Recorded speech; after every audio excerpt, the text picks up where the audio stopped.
날래를 포기했다며 내리는 비 속에서 정상회의록 일부를 피토하듯 줄줄 읽으시던 모습이 눈에 선한데 불쑥 나타나시니 진정 대인배의 풍모를 뵙는 것 같습니다. 뭐가 뭐를 끊겠나 싶기도 하고 제발 나라 생각 좀 하십시오. 노무현의 이름을 앞에 두고 분열을 하고 또 갈등하는 이런 모습들이 정말 부끄럽습니다. 이 원고에 대해서 많은 추측이 있는데 이게 노무현 재단은 이번 노 전 대통령 추도식은 이해찬 의원이 총괄을 했다고 하지 않습니까?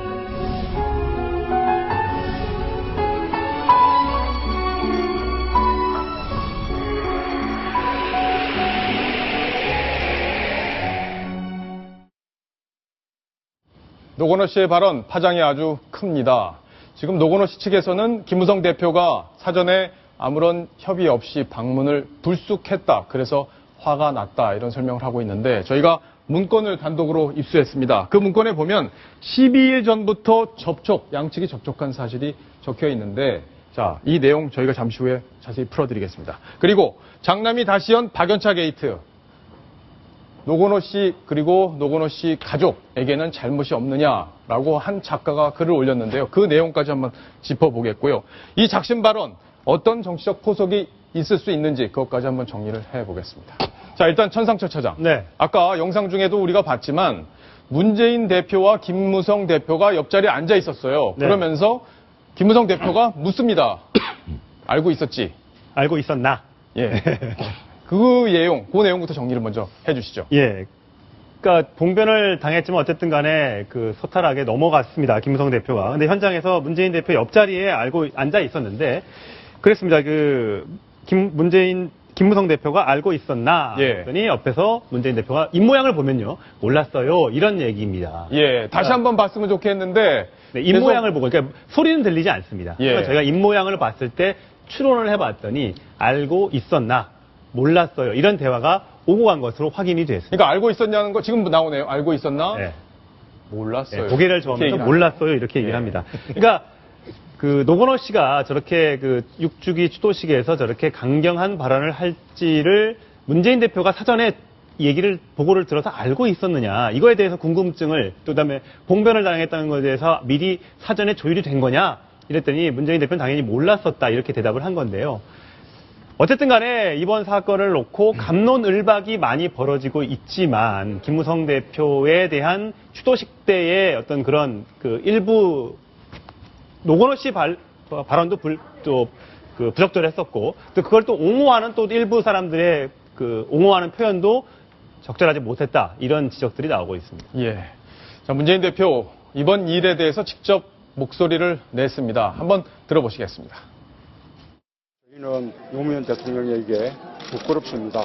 정권 교체를 하지 못한 것만 해도 통탄스러운 일인데 노무현의 이름을 앞에 두고 분열하고 또 갈등하는 이런 모습들이 정말 부끄럽습니다. 대통령께서 어떤 심정일까 싶습니다. 그분들 이름을 말하면서 분열을 말하지 말고 그분들을 명예롭게 해드리는 것이 남은 사람들의 의무라고 생각을 합니다. 박성훈 논설위원. 네. 지금 사전에 몰랐다는 얘기 그리고 문재인 대표의 지금 이야기까지 어떻게 봐야 될지 정리를 좀 하나 해주시죠. 사전에 저는 몰랐을 수는 있다고 봅니다. 지금 과정을 보면은. 근데 중요한 것은 아까 저러한 친노와 비노가 노무현이라는 이름 앞에서 분열하는 모습 정말 부끄럽다라고 얘기했는데 제3자가 정치 논평하듯이 하는 저 태도를 보고 상당히 좀 놀라운데 이 상황이 되면 그냥 부끄러운 것이 아니라 어쨌든 본인이 친노의 수장 아닙니까? 누가 뭐래도. 예. 그러면 친노 지지자들이 열성적인 지지자들이 어떤 퍼부은 집권 여당 대표에 대한 어떤 물세례나 폭언 그다음에 또 심지어 당내의 어떤 노선을 생각을 달리하는 사람들에 대해 퍼부은 어떤 물세례와 폭언 이 부분에 대해서 어쨌든 본인이 친노의 좌장이라면 어쨌든 송구스러운 일이다. 예. 이런 사과가 최소한 담겨야 되는데 그런 것 없이 마치 제3자가 어떤 정치 논평하듯이 하는 것은 상당히 우선 놀라운 일이고 더 나아가서 전화를 내려가면서 그 페이스북에 문 대표가 올린 글이 있어요. 예. 거기 보면은 뭐라고 했냐면은 내려가는 와중에 그 누구도 노무현의 이름을 정치 마케팅으로 팔지 말아야 한다. 이런 얘기가 있어요. 그러면 여기서 그 누구도 팔지 말아라는 게, 자, 퀴즈를 내봅시다. 이게 친노들한테 노무현 장사하지 말라 이런 얘기일까요? 예. 누가 보더라도 지금 상황에서 친노 비노가 없는데 자꾸 친노 패권주의 뭐라 그러면서 물러나라고 하는 그러한 당 안팎의 비판 세력에 대해서 저렇게 어떤 비판을 한 겁니다. 예. 그렇다면 이것은 책임 회피가 좀 유체이탈 화법식으로 돼서 뭔가 좀 당 대표로서 좀 당당하지 못하다 이런 인상을 주는 것 같습니다. 네, 박성훈 논설위원이 문재인 대표의 이야기에 대해서 정리를 해줬는데, 자, 시청자 질문이 이제 또 쏟아지기 시작을 했습니다. 하나 보고 가겠습니다. 이번 질문은 전원책 변호사께 드리겠습니다. 노건호 씨가 김무성 대표를 면전에서 모욕하고 얻은 게 뭐가 있을까요? 그러니까 정치적으로든 뭐든 얻은 게 뭐냐, 이걸 묻는 질문이고요. 친노에 대한 비판 여론에 기름을 붓고 김무성 대표는 띄워주고 너무 감정이 앞섰던 것 같습니다. 자, 이렇게 지적을 했습니다. 지금 이제 재보선 패배에 의해 친노 책임론이 비등한 상황이고, 또 김무성 대표의 통합 행보에 대해서 오히려 국민들이 한 번 더 돌아보게 되는 계기를 만들어준 것 아니냐, 이런 지적이시네요. 예, 좀 그 말씀 전에 방금 우리 박 의원님 한 말씀에 대해서 조금만 첨언을 하겠습니다. 예. 이 노무현을 팔지 말아야 한다, 이렇게 문재인 대표가 얘기를 했는데, 지금 노무현을 파는 분들이 누굽니까? 바로 친노들이거든요. 참배 정치, 우상 정치를 하는 건 다 마찬가지예요. 호남 비노계는 DJ를 열심히 참배하고 있고, 예. 그리고 지금 친노 세력들은 지금 육주기잖아요. 육주기 같으면 사실은 이렇게 어떤 의미에서 거국적인 이런 추도식을 하는 것이 과연 옳은 태도인지부터 우리가 살펴봐야 됩니다. 정치적으로 이것이 친노 세력에게 엄청난 도움이 될지는 모르겠지만, 언제까지 이렇게 우리 정치판이 전에 우리가 그 한때 지도자로 모셨던 분들을 참배하는 것을 하나의 정치적 이벤트로 계속 삼을 것인지 한번 생각을 해봐야 되지 않겠느냐 하는 문제예요. 왜 그런가 하면 우리는 대통령이 되든 국회의원이 되든 어디 출마를 하든 어디 총리가 됐든 간에 현충원에 가서 무명용사 앞에 참배를 하는 것이 아니라 전직 대통령 앞에 먼저 다 찾아가고, 이 전직 대통령의 미망인들을 찾아다니고, 그리고 전직 대통령들도 찾아다닙니다. 거기 가서 큰절을 하고 요란을 떨거든요. 이런 참배 정치, 그리고 이 선배들에게 열심히 쫓아다니는 것은 전부 다 표를 위해서 그런 거예요. 제가 미국의 예를 쭉 훑어보니까 유일한 경우가 클린턴 대통령이 대통령에 당선되고 취임하기 하루 전날 케네디 대통령 묘에 가서 장미꽃을 헌화를 한 것. 예. 그것이 엄청난 그 파장을 일으킨 것. 그 이유는 내가 찾아보지를 못했습니다. 예. 근데 우리는 이렇게 열심히 참배 정치를 하는 걸 나는 도대체 그 이유를 잘 모르겠는데, 어떻든 지금 그 아드님인 노건호 씨가 김무성 대표를 바로 면전에 놓아놓고 얘기를 한 것. 뭐 어제도 수많은 평론가들이 지적을 했습니다만, 이거 근본적으로 예의가 아닌 거예요. 예의를 떠나서 해서는 안 될 말을 막 쏟아냈단 말이에요. 유가적으로서는 그런 정치적 발언은 자제를 당연히 해야 됩니다. 특히 권력이 자기 아버지를 죽였다. 이게 바로 핵심인데, 권력이 자기 아버지를 죽이기 전에 노무현 대통령이 죽음으로 나아가게 된 데는 여러 가지 저는 원인이 있다고 봐요. 가장 핵심적인 원인은, 나는 권력이 노무현 대통령 일가를 수사를 한 것이 아니라 그 수사로 인해서 한때 노무현 대통령의 측근이라고 스스로 자임을 하고, 그 노무현 대통령을 두고 호가호위했던 사람들이 전부 다 노무현 대통령과 거리두기를 했지 않습니까? 그 당시에 민주당을 비롯해서 모두 다 그랬거든요.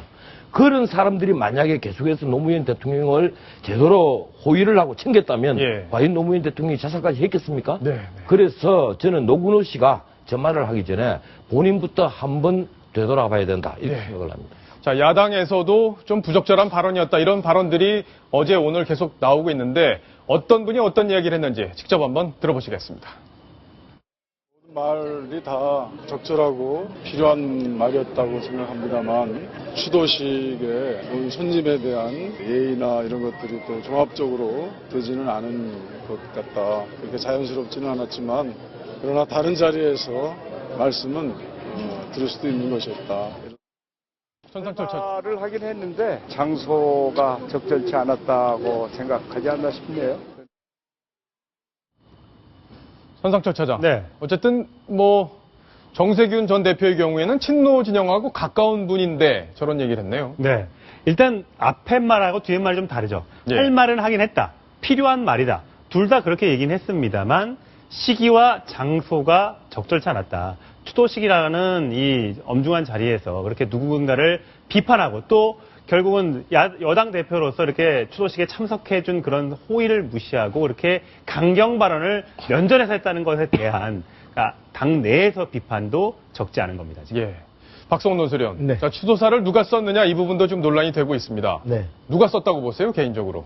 지금까지 논란이 쭉 많이 벌어졌는데 여러 가지 해명들 다 들어보셨잖아요. 저는 종합해보면 노건호 씨가 썼죠. 예. 노건호 씨 썼는데 거기에 과연 소위 얘기하는 어떤 그 하나의 방향을 제시해주는 어떤 그 교사들이 있었느냐 이런 부분인데 그 부분은 지금 현재 그 본인의 귀국 일정이나 전날 귀국해서 한 것으로 보면 직접적으로 또 과거에도 실제 6년 동안 본인이 써왔고 하는데 다만 그 부분에서 노무현 재단이 발표했던 그 성명서 그런 것들이 하나의 방향을 상당히 힌트를 어떤 그 참고가 됐을 것 같고 그 상황에다가 본인이 김무성 대표가 참석한다는 얘기를 듣고 더 거기다가 좀 덧붙인 거 아닌가 그런 생각이 듭니다. 하여튼 그 국어공부 제대로 안 한 분이 쓴 건 분명합니다. 이 소인배 반대말은 대인인데 그걸 대인배라고 표현을 했거든요. 예. 저는 상당히 이게 알면서도 대인이라고 하지 않고 대인배라고 표현한 것은 알면서도 조롱을 하기 위해서 대인 뒤에다 배자를 붙인 게 아니냐 네. 이렇게 생각을 하는데 이런 추도사를 대하는 그 나는 야당 의원 두 분의 극명한 시각 차이를 보고 오늘 깜짝 놀랐어요. 그래요? 이석현 의원이 콜라처럼 톡 쏘고 동치미처럼 시원한 노건호 씨 일침 이렇게 글을 썼습니다. 네. 내가 국회 부의장까지 지내신 분이 정말 충격받았습니다. 과연 이렇게까지 쓸 수 있는 건지. 그런데 또 한편 최재성 의원은 노무현 대통령으로 방패 삼는 사람이나 창드는 사람이나 똑같이 구정치다. 옛 정치다. 정말 참 정확한 표현인 것 같아요. 예. 이 노무현 대통령을 방패로 삼는 분들이나 또 이걸 공격하는데 활용하는 분들이나 마찬가지라는 겁니다. 네. 자, 천상철 차장. 네. 자, 지금부터는 이제 핵심적인 이 논란의 중심, 김무성 대표가 사전에 뭐 별다른 양해 없이 불쑥 나타나서 이 부분. 네. 이제 노건호 씨의 추도사 중에 있는 내용인데 사전 협의가 없었다는 게 지금 친노 진영의 얘기잖아요. 그렇습니다. 그렇죠. 네. 근데 이게 맞는 건지 이제부터 짚어봐야 될 텐데 어떻습니까? 일단 불쑥 나타났다고 하면 뭐 갑자기 오늘 연락도 없이 오후에 나 가겠다 하고 뭐 오후에 바로 오는 정도를 불쑥이라고 표현할 수 있을 텐데 그렇지 않았다는 것이 채널A 취재 결과 확인이 됐습니다. 노무현 대통령 추도식 참석 일정, 김무성 대표의 참석 일정 추진 과정을 저희가 단독으로 입수를 했는데요. 그래픽을 보면서 설명을 드리도록 하겠습니다. 예. 일단 5월 23일 날 참석했지만 제일 처음 이 과정이 시작된 것은 5월 11일 월요일이었습니다. 그 벌써 예. 12일 전에 처음에 시작이 된 건데 김무성 대표실에서 23일 날 노무현 대통령의 추도식에 참석하겠으니 경남도정에서 준비하도록 해라. 예. 이렇게 지시를 했다는 겁니다. 전 땡땡 과장하고 이제 통화를 했다는 것이고요. 바로 다음 날 대표실로부터 노무현 재단 측 추도식 참석 요청 공문을 팩스로 받게 됩니다. 그 당시에 새정치민주연합의 경남도당의 조직팀장과 노무현재단 담당자들이 예. 상의를 한 거죠. 그러니까 오게 김무성 대표가 어떻게 오게 되는지 네. 세부 시간 계획 등을 문의를 하게 되고 이제 협의를 하게 됩니다. 그리고 나서 이제 파일들을 이제 주고받게 되는 거죠. 5월 14일 날. 그 다음에 5월 18일 다음 주 월요일이 돼서 노무현재단 봉화사업본부장 팀장과 통화를 해서 네. 18일 2시 반경에 사전 답사를 가겠다. 사전 답사? 예, 사전 답사까지 가겠다. 예. 동선을 짜야 되니까 대표가 가야 되니까 네. 동선을 짜도록 방문하겠다. 이렇게 요청을 한 겁니다. 그 다음에 다음 날 행사장의 묘역 일대를 사전 답사를 실제 합니다. 아, 실제 갔군요. 네, 갑니다. 예. 그러니까 재단 측 인솔자 이모 씨와 인솔자 이름까지 적혀 네, 있네요. 사람 이름까지 나와 있죠. 예. 그래서 뭐 동선 체크하고 주차 차는 어디다 댈 것이고 이런 것들을 계속 상의를 하고 이메일로 자료를 계속해서 주고받게 됩니다. 예. 그리고 이제 5월 21일 날 노무현재단의 1차 수정 참석 당직자 명단을 이제 받게 됩니다. 그리고 나서 노무현재단으로부터 최종 계획표를 받게 되고요. 그 다음에 이제 최종 협의가 끝난 거죠. 네. 그래서 이제 바로 전날 노무현재단의 최모 씨와 한모 씨의 최종 참석자 명단을 이제 주고받으면서 내일 간다. 이게 이제 확정이 딱 된 거죠. 예. 자, 지금 제가 들고 있는 바로 이 문건입니다. 이 문건인데 노무현 대통령 추도식 참석 일정 추진 과정이라고 적힌 바로 이 문건 내용을 저희가 이제 이렇게 보기 좋게 그래픽으로 정리를 해드렸는데, 자, 그러면 친노 진영에서는 노무현 재단 측에서는 정말 김무성 대표가 이런 협의가 있었는지 없었는지 그거에 대해서는 어떻게 설명하고 있는지 궁금하실 텐데요. 서가번 전 의원 이야기를 한번 들어보시겠습니다.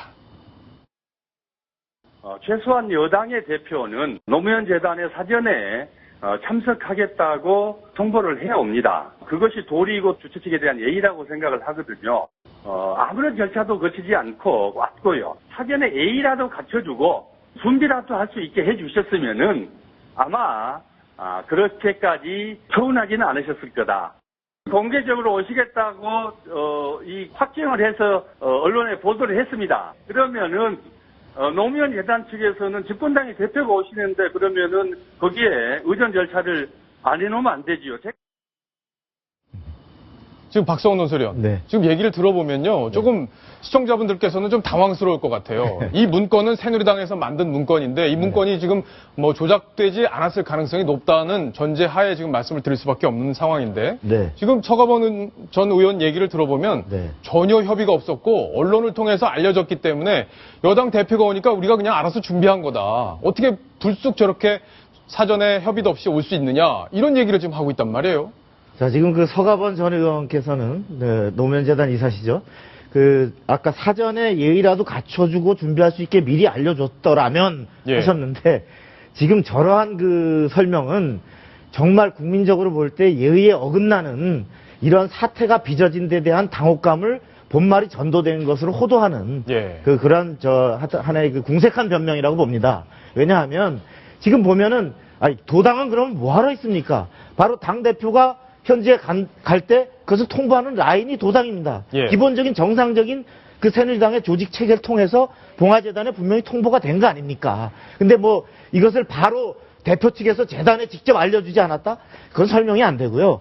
어쨌든 분명하게 통보가 돼서 재단 관계자들이 안내까지 했고, 사전 답사까지 사전 답사까지 안내를 했고, 그 다음에 김무성 대표 자리 여기입니다 하고, 이거 뭡니까? 이 명찰까지 붙여서 자리까지 마련했고, 그랬으면, 그리고 언론에 이미 온다는 게 알려졌고, 그런 상황입니다. 그러면 당연히 온다는 걸 인지하고 예의를 갖추려고 했는데, 예의를 못 갖춘 말이 튀어나오고, 예의를 못 갖춘 물병이 튀어나오고, 욕설이 튀어나온 겁니다. 그럼 그 부분에 대해서 정중하게 재단 측에서 어떤 그 예의에 어긋난 데에 대해서 죄송함을 표명하면 되는 거지, 저렇게 궁색하게 변명하면 국민은 뭐 바보로 하는 겁니까? 저렇게 하면. 예.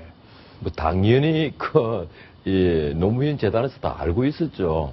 언론에도 이미 보도가 되었고, 저쯤 되면 이제 김무성 대표를 수행하는 사람이 누가 수행한다. 또 그분들은 어디에 앉을 것이냐. 그래서 자리 배치가 사전에 다 준비가 되고, 그래서 행사가 시작되는 건데, 그걸 뭐 사전에 전혀 몰랐고, 단지 온다는 걸 언론을 통해서 알았다 하는 것은 좀 지나친 강변인 것 같습니다. 예.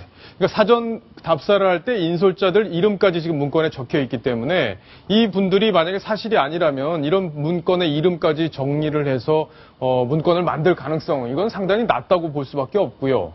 결국에는 서가번 전 의원이 내용을 정확하게 잘 모르는 상태에서 인터뷰를 했을 가능성도 있지 않을까 싶은데, 천상철 차장. 네. 자, 그런데 권양숙 여사께서도 지금 김무성 대표 쪽에서 사전에 연락이 없이 왔다, 이런 얘기를 야당 의원들한테 얘기를 했다, 이런 얘기들이 지금 전해지고 있어요. 네, 그러니까 아들이 그렇게 이제 정치적인 발언을 하는 것에 대해서 어머니로서는 또 남편도 이렇게 황망하게 갔는데 아들이 또 정치에 이렇게 논란이 되는 것을 과연 바람직하게 생각을 했을까라고 하면 당연히 아마 부모로서, 어머니로서 반대를 했을 것으로 생각이 됩니다. 물론 자식이 이기는 부모가 없기 때문에 아들이 직접 쓴 추도사를 어머니가 먼저 알았다면 그걸 뭐 막았겠죠. 하지만 아들이 이렇게 쓴 거에 대해서 잘 모르지 않았을까 개인적으로 생각을 하고, 노건호 씨의 측근을 통해서도 지금 전해진 전원에 따르면은 이 추도식 전날 건호 씨가 김무성 대표에게 한마디 해야겠다고 말했다고 한다. 권영삭 여사의 만류에도 건호 씨가 밤새서 원고를 직접 썼다고 한다. 이렇게 전하고 있지 않습니까?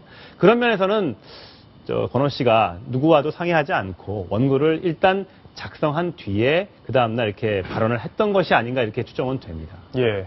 김무성 대표 측에서는 사실 이 내용 공개되는 걸 사실 원치 않았다고 합니다. 왜냐하면 이게 정치적으로 공방을 펴는 모습으로 비춰질 수 있기 때문에 좀 조심스럽고 신중한 태도였는데 사전 조율 없이 왔다는 거를 너무 계속 집요하게 이야기를 하다 보니까 불가피하게 이런 내용을 공개하지 않을 수 없다. 이런 설명까지 덧붙였는데요. 박성훈 노수련. 제가 하나 첨언을 드리면 이게 본질을 벗어난 논쟁이라는 것이 아까 파장을 좀 다른 데로 돌리기 위한 논쟁인 것이 예. 만일에 김무성 대표가 오는 것이 부적절하다고 생각했으면 그 노무현 재단이든 어떤 루트든 그 새누리당 쪽에 이러이러한 이유로 대표께서 오시면 불상사가 날 수도 있다. 우리는 그 대표가 여기 오시는 것을 환영할 수 없다. 어떤 비례가 어떤 상황이 날지 장담할 수 없으니까 오지 말아달라라고 점잖게 통보를 하면 대표가 안 갈 수 있는 거고 아니면 뭐 그것도 싫다 그러면 뭐 기자회견이든 무슨 언론을 통해서든 오지 말았으면 좋겠다라고 했으면 안 갔죠. 근데 예. 뻔히 다 오는 상황 알고서 아까 사전 준비까지 해놓고 와서 준비된 말하자면 김무성 대표를 앉혀놓고 언론의 집중이 조명된 상태에서 정치적 발언으로 한 방 매기겠다라고 사전에 치밀히 준비를 한 겁니다. 예. 그럼 그것에 대한 말하자면 그 후폭풍은 스스로 감당하고 잘못했으면 국민에게 사과를 하고 잘됐다고 계속 생각하면 우리는 잘했다라고 계속 주장하면 되는 거죠. 자꾸 본말이 어긋난 사전 통보했느니 안 했느니 이것은 좀 옹졸해 보입니다. 예. 자, 오늘 부처님 오신 날이었습니다. 김무성 대표와 문재인 대표 한 사찰에서 만나서 여러 가지 이야기를 나눴다고 하는데 그 장면을 보시면서 또 이야기를 이어가겠습니다.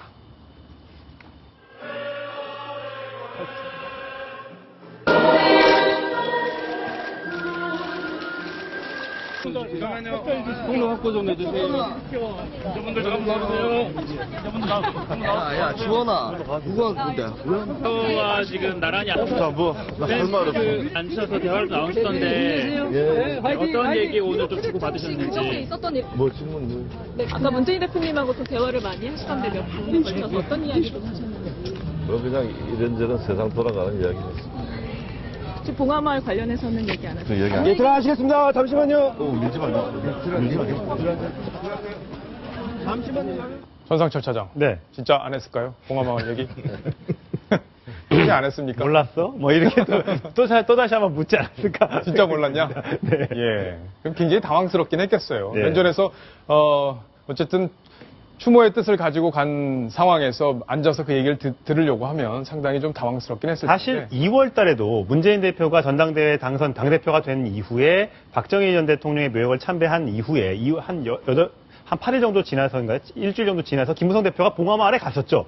노무현 전 대통령의 묘역을 참배하고 권양숙 여사를 만나려고 했었는데 권 여사가 약속이 있다는 것을 얘기를 해서 못 만나고 돌아왔던 적이 있었거든요. 이번에 예. 두 번째로 또 어쨌든 간에 노무현 전 대통령 쪽과 관계 개선해보려고 노력을 애를 썼는데 또 황당한 일을 좀 당해서 김무성 대표가 좀 마음이 그렇게 썩 좋지만은 않을 것 같습니다. 예. 자, 이 고종석 씨라는 분, 이분 누군가요? 근데 그 글을 올렸는데 굉장히 노건호 씨를 강하게 비판하는 내용을 담고 네, 있어서 진보 논란이 되고 성향의 있네요. 작가로 알려져 있는데 진보 성향이요? 예. 예. 선친의 비극적 죽음에 자신을 포함한 가족과 측근들의 책임은 조금이라도 없었는지 되돌아봐야 되는 것 아니냐 예. 이렇게 이제 지적을 하면서 이게 작은 에피소드로 끝날 수도 있는 문제였는데 일부 이성을 잃은 그러니까 지지자들이 이거 노건호 씨 잘했다 속 시원하다 이렇게 옆에서 계속 그 추임새를 넣어주니까 이 부분이 잘못됐다는 걸 지적을 한다는 겁니다. 그러면서 이게 김무성 대표한테 비단끼를 깔아준 거다. 그러니까 김무성 대표는 봉화에 안 가는 것이 노무현 대통령에 대한 예의였다. 하지만 김무성 대표가 대권에 대한 뜻이 야망이 있었기 때문에 광폭 행보를 보여주려고 봉화마을에 갔는데 일부 이성을 잃은 노무현 전 대통령의 지지자들이 이상한 행동을 하는 바람에 오히려 비단끼를 깔아준 거다. 이렇게 지적을 했습니다. 그렇군요. 자, 그러면 여기서 관심 있게 봐야 될 부분이 바로 그 부분인 것 같아요. 그러니까 권력의 어떤 아버지의 죽음이 권력의 어떤 희생이었다. 이런 지금 생각을 갖고 있고 그런 얘기도 직접 했는데 이 비극적 죽음에 자신을 포함한 이게 노건호 씨죠. 네. 노건호 씨 자신을 포함한 가족과 측근들의 책임은 없느냐. 이게 바로 박연차 게이트 얘기를 꺼낸 거죠. 그렇습니다.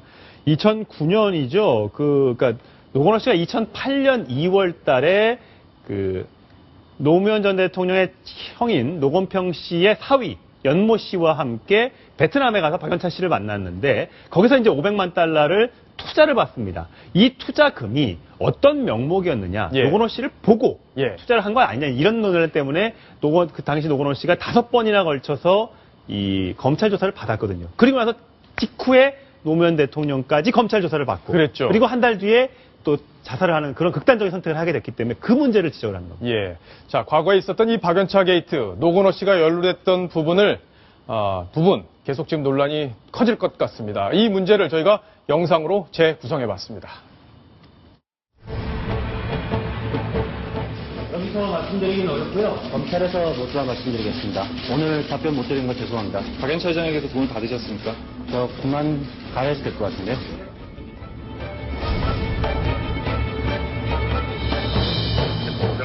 또 마치 노 대통령한테까지 흘러 들어온 것처럼 이렇게 뭐 억측을 제기하고 하는 것은 전혀 바람직하지 못한 것이죠. 실망시켜드려서 죄송합니다. 가서 잘 다녀오겠습니다.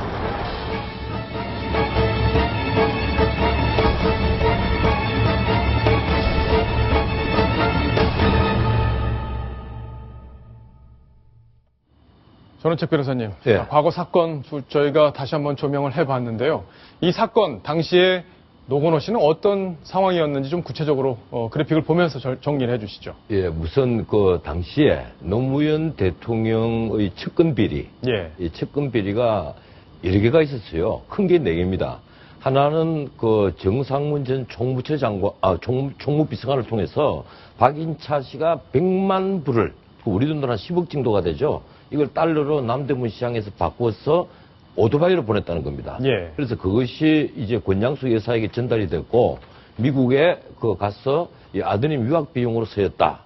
이런 의혹이 하나 있었고 네. 이 두 번째가 바로 이 500만 불 사건입니다. 이 아드님인 박근호 씨와 이 그 조카 사위인 그 연철호, 예. 박근호의 노근호 씨와 예. 연철호 씨가 그 베트남에 가서 이 박인차 씨로부터 500만 불을 투자를 받았다. 근데 처음에 검찰에서 수사를 했을 때 이걸 조사를 해보니까 노근호 씨를 참고인으로 불러서 조사해보니까 노근호 씨는 상관이 없더라. 이런 식으로 1차 조사 때 넘어갔었어요. 넘어갔었군요. 예. 그런데 예. 계속해서 조사를 해보니까 그 500만 불이 처음에 어떻게 갔는가 하면 바로 이제 버진 아일랜드라고 우리가 그 조세 회피 지역이 있지 않습니까? 조세 회피 지역이요? 예, 거기에 있는 페이퍼 컴퍼니인 타나도 인베스트먼트 일로 간 거예요. 여기에 가서 여기서 280만 불이 250만 불과 30만 불에서 280만 불이 노근호 씨가 대주주로 돼가 있는 LCN 파트너스라는 회사로 들어옵니다. 예. 거기서 또한 2단계를 거쳐서 일부는 국내 오르고스라크는 이제 벤처기업으로 들어오는데 그것도 노근호 씨가 지배를 하고 있다는 거예요. 결국에는 이 500만 달러 투자 받아가지고 사실상 주도적으로 그래서 운용까지 했다. 이제 그 표현입니다. 예. 사실상 노근호 씨가 개입했고 주도적으로 운용했다. 네, 이게 검찰 브리핑이네요. 예, 검찰 브리핑에서 나왔어요. 예. 그래서 노근호 씨가 이제 본격적으로 피의자 신분으로 조사를 받아야 되는데 이 노무현 대통령이 서거를 했습니다. 네. 근데 문제는요, 그 일부분이 간 것이 또 권양숙 그 여사 동생인 권기문 씨의 벤처기업에 간 거예요. 예. 그래서 당시 검찰에서는 이렇다면 권양숙 씨도 이 500만 불을 알고 있었을 것이고 노 대통령도 알고 있었을 것이다. 예. 이래서 수사가 노 대통령에게까지 확대가 되는 것으로 보도가 되고 있었던 차에 노 대통령이 돌아가신 겁니다. 예, 그렇군요. 바로 이 사건 때문에 당시 노무현 전 대통령이 암담한 그 상황으로 몰리는 그런 상황이 됐던 건데, 자, 시청자 질문이 왔는데 또 하나 보고 가겠습니다. 노건호 씨는 대우건설 남상국 사장이 왜 자살했는지 모르나요? 그리고 아버지의 죽음으로 자신의 잘못이 덮어졌는데 국민에게 미안한 마음은 전혀 없나요? 물으셨는데요. 박성훈 노설인이 좀 정리를 해주시기 바랍니다. 네, 대우건설 남상국 사장 얘기는 아시다시피 노무현 대통령이 기자들 앞에서 형 노건평 씨에 대한 인사청탁의 당사자로 의혹을 받고 있었던 남상국 사장을 사실상 지칭하면서 많이 배우고 지체 높으신 분이 예. 시골에 별 볼 일 없는 분에게 가서 머리 조아리고 인사청탁을 하느냐라고 본인의 형님에 대한 허물은 탓하기보다는 어떤 남상국 사장이 막 부추겨서 형이 피해를 보고 있다는 식의 이런 걸 하면서 결국은 바로 직후에 자살을 했죠. 그게 방송이 그대로 됐죠. 예, 바로 생방송이 됐고 남상국 사장이 그 모멸감을 이기지 못해서 사실 투신 자살을 했는데 그러한 그런 아버지의 그런 상황 그리고 아버지의 죽음이 결국은 아까 지금 그 변호사님 말씀하셨듯이 본인과 가족들이 어떤 비리에 연루된 그런 수사를 받고 있는 과정을 어떤 부패를 척결을 외쳤던 대통령으로서 그 자괴감에 견딜 수 없는 상황에서 아버지가 극단적인 선택을 하신 건데 그러한 데 대해서 아버지에 대해서까지는 둘째치고 우선 국민 앞에 미안한 마음이 없느냐 이런 아마 독자의 안타까운 시청자의 그런 안타까운 그런 생각을 전한 것 같습니다. 예. 국민에게 미안한 마음이 왜 없겠습니까? 있다면 그런 마음 표출할 기회가 좀 있었으면 한다 이런 생각이 드는데요. 이런 미안한 마음이 표출이 되고 그러면서 국민의 마음이 또 누그러뜨려지고 그러면서 국민들은 노무현 대통령을 우리의 좋은 대통령으로 기억하고 이런 선순환이 있었으면 좋겠다. 그 부분에서 좀 아쉬움이 크다 이런 생각이 듭니다. 제가 한두 가지 더 말씀을 드려야 되겠는데 실제 노무현 대통령이 돌아가시기 전에 이 국민적으로 분노를 일으킨 사건이 요 두 개 말고도 100만 불, 500만 불 말고도 또 있었어요. 근데 삐아제 시계 1억짜리를 두 개를 선물로 줬다 이러니까 이 삐아제 시계가 선물이냐 뇌물이냐 이런 논란이 벌어졌는데 이 삐아제 시계를 눈두렁이에 버렸다 뭐 이런 얘기들이 흘러나왔거든요. 이제 검찰 일부분에서 흘러나왔다는 말이 있고 국정원에서 일부러 흘렸다는 얘기도 있었죠. 사실이 아닌데. 논란 중인데 이러니까 국민적 분노가 정폭이 되어버렸죠.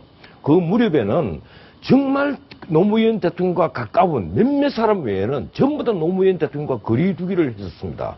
노무현 대통령이 돌아가시니까 전부 다 빈소에서 충혈된 눈으로 TV 카메라를 응시를 했는데 TV 카메라가 다 찾아오니까 사실은 그전에는 노무현 대통령과 전부 다 거리 두기를 했단 말이에요.